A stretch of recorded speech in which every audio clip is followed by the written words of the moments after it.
विष्णु और रुद्र, इन तीन देवताओं में गुण है, परंतु शिव गुणातीत माने गए। ये शिव कौन है? ये है वो काल रूपी ब्रह्म। ब्रह्मा, विष्णु और शिव, रुद्र, ये तीनों ब्रह्मा विष्णु महेश समझो, और शिव ये इनका पुत्र पिता है, और दुर्गा इन तीनों की मां है। अब यहां और क्लियर करते हैं आपको। अब देखिएगा, इसी पवित्र पुराण के प्रश्न नंबर 19 पर आते हैं।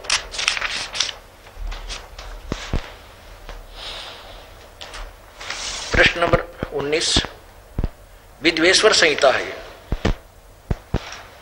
विद्वेश्वर संहिता, ब्रह्मा जी ने कहा, जहां से मन सहित वाणी उन्हें न पाकर लौट आती है, जिनसे ब्रह्मा विष्णु रुद्र और इंद्र आदि युक्त सब संपूर्ण जगत समस्त भूतों एवं इंद्रियों के साथ पहले प्रकट हुआ था, वे ही ये देव महादेव सर्वज्ञ एवं संपूर्ण जगत के स्वामी हैं। वे ही सर्वेश सबसे उत्कृष्ट है, यानी विष्णु रुद्र और ब्रह्मा जिससे उत्पन्न हुए। ये कोई चौथा और है। अब देखिएगा 26 नंबर पे और क्लियर हो गया है, 25-26 विद्वेश्वर संहिता।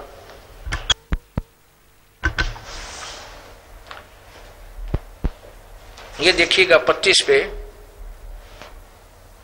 प्रश्न नंबर 25, यह है विद्वेश्वर संहिता। और नीचे आइएगा,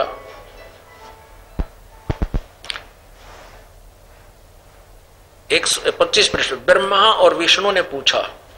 एक समय क्या है, ये लंबा प्रकरण है, लेकिन दास थोड़ा शॉर्ट में समझा के आगे चलेगा। एक समय क्या हुआ कि श्री ब्रह्मा जी और श्री विष्णु जी में इस बात पर आपस में मन झगड़ा हो गया, युद्ध हो गया, कि ब्रह्मा जी कहते हैं कि मैं विष्णु आदि सभी का जनक हूं, मैं तुम्हारा पिता हूं, और विष्णु जी कहते हैं नहीं, मैं तेरा पिता हूं। इन दोनों का युद्ध हो गया। इन दोनों के इसी बात पे युद्ध होता रहा, काफी संहार हुआ। उसमें क्या किया कि भगवान सदाशिव ने, काल ने, ब्रह्म ने, भगवान सदाशिव काल ने इन दोनों के बीच में एक सथम डाल दिया, सथम खड़ा कर दिया, पिलर बहुत तेजों में नूर का, जैसे हवा का एक लंबा ऊंचा पुड़िया सा खड़ा हो जाता है, साइक्लोन सा बन के ऐसा। उसके बाद इन्होंने दोनों ने युद्ध बंद कर दिया और उसके ऊपर नीचे जाकर उसका अंत देखने लगे। ब्रह्मा जी ने झूठ बोल दिया, विष्णु जी ने सच बता दी। अब हम ज्यादा ना कहकर के अपने उस मूल उद्देश्य पर आते हैं कि ब्रह्मा विष्णु और शिव महेश, इससे अलग है वो चौथा जो ब्रह्म है, जिसको सदाशिव भी कहते हैं, वो महाविष्णु रूप भी धारण कर लेता है, और वो काल रूपी ब्रह्म है जो इनका पिता है, उसको सिद्ध करना है। अब यहां जब उन दोनों ने के पास वो स्वयं शिव रूप में प्रकट हो गया, ब्रह्मा और विष्णु को फिर किस रूप में दर्शन दिया उसने? शिव रूप में, सदाशिव रूप में। तो यहां क्या बोलते हैं, देखिए, ये है विद्वेश्वर संहिता, देखिएगा नीचे प्रश्न नंबर 25 पे,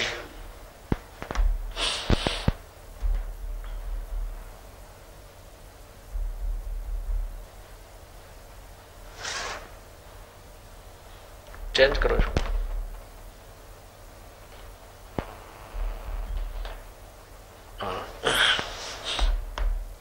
या देखो इसको, यह विद्वेश्वर संहिता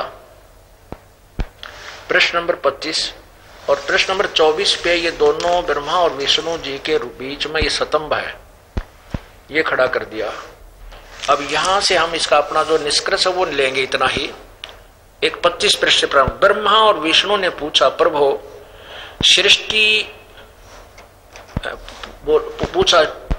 सृष्टि आदि 5 कर्तों के लक्षण क्या हैं, ये हम दोनों को बताइए। भगवान शिव बोले, ये काल रूपी ब्रह्म बोला, मेरे कर्तव्यों को समझना अत्यंत गहन है, तथापि मैं कृपा पूर्वक तुम्हें उनके विषय में बता रहा हूं। ब्रह्मा और अच्युत, सृष्टि, पालन, संहार, तिरोभाव और अनुग्रह, ये 5 ही मेरे जगत संबंधी कार्य है जो नित्य सिद्ध है। संसार की रचना का जो ये 26 पृष्ठ पे, ये 26 पृष्ठ पे संक्षिप्त शिवपुराण रुद्र ये विद्वेश्वर संहिता आरंभ है, उसकी उसी को सर्ग या सृष्टि कहते हैं। यहां ये नीचे पुत्रो, अब वो सदाशिव कहता है बेटो ब्रह्मा और विष्णु को, तुम दोनों ने तपस्या करके प्रसन्न हुए मुझ परमेश्वर से सृष्टि और सतिथि नामक 2 कृत प्राप्त किए हैं। ये दोनों तुम्हें बहुत प्रिय हैं। इसी प्रकार मेरी विभूति स्वरूप रुद्र और महेश्वर में 2 अन्य उत्तम करते हैं, संहार और तिरोभाव, मुझ से प्राप्त किए हैं, परंतु अनुग्रह नामक कर्त दूसरा कोई नहीं पा सकता। रुद्र और महेश्वर अपने कर्म को भूले नहीं, इसलिए मैंने इनके लिए अपनी समानता प्रदान की है। वे रूप वेश कृत वाहन आसन और आयुध आदि में मेरे ही समान है। अब देखो या फिर आइए, ये काल रूपी ब्रह्म बोल रहा है कि पुत्रों तुम दोनों ने विष्णु और ब्रह्मा ने सतिथि और संहार के 2 कृत प्राप्त किए हैं, सृष्टि और सतिथि के, और रुद्र और महेश्वर ने मैं 2 अन्य कृत संहार और तिरोभाव मुझसे प्राप्त किए। इससे सिद्ध हो गया कि इस पुराण के बोलने वाले से अन्य रुद्र भी न्यारा है, महेश भी न्यारा है, और ब्रह्मा विष्णु महेश भी न्यारे भिन्न है, ये अलग है। आगे ये क्या कहता है इस पे देखना अपने, अब यहां भी क्लियर हो जाता है इसी 26 पृष्ठ पे, आप देखिएगा नीचे ये अपने बारे में बताता है कि पूर्व काल में मैंने अपने स्वरूपभूत मंत्र का उपदेश किया था जो ओंकार के रूप में प्रसिद्ध है, वह मंगलकारी मंत्र है। ये ऐसे ऐसे। अच्छा, अब इसको आगे क्या बता, इन सभी अवयवों से, ये ऊपर के वर्णन किए हैं ना सभी अवयव 5 प्रकार के, इन सभी अवयवों से एकीभूत होकर एक परवण ओम नामक एक अक्षर हो गया। अब ये पॉइंट याद रखना, गीता जी में प्रवेश करेंगे ये अभी। अब हम ये ओम को एक अक्षर बोलते हैं, ओम एक अक्षर कहते मेरा तो ये ओम एक अक्षर है और इसी का जाप करना चाहिए। पुण्यात्माओं जो ये ओम नमः शिवाय है, ये मूल संस्कृत के अंदर ये मंत्र नहीं है, केवल भगवान कहता मेरा तो एक ओम अक्षर है, ये मूल संस्कृत में नहीं है। ये दिखाऊंगा आपको जो मेरे पास विद्यमान है। यहां देखना, इन सभी अवयवों से एकीभूत होकर के ये परवण ओम नामक एक मंत्र हो गया। अब ये क्या सिद्ध हुआ कि ब्रह्मा विष्णु और महेश और इन 11 रुद्रों का एक कंट्रोलर है महेश जी, इन सबसे न्यारा है जो शिव पुराण इस विद्वेश्वर संहिता और रुद्र संहिता में बोल रहा इस अध्याय में।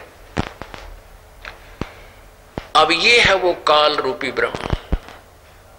एक सवसम वेद है, सवसम वेद में लिखा है कि इस काल रूपी ब्रह्म ने सतलोक में गलती की थी, उस गलती के कारण इसको एक श्राप लगा 1 लाख मानव शरीरधारी प्राणियों का नित आहार करने का और 1.25 लाख नित उत्पत्ति करने का।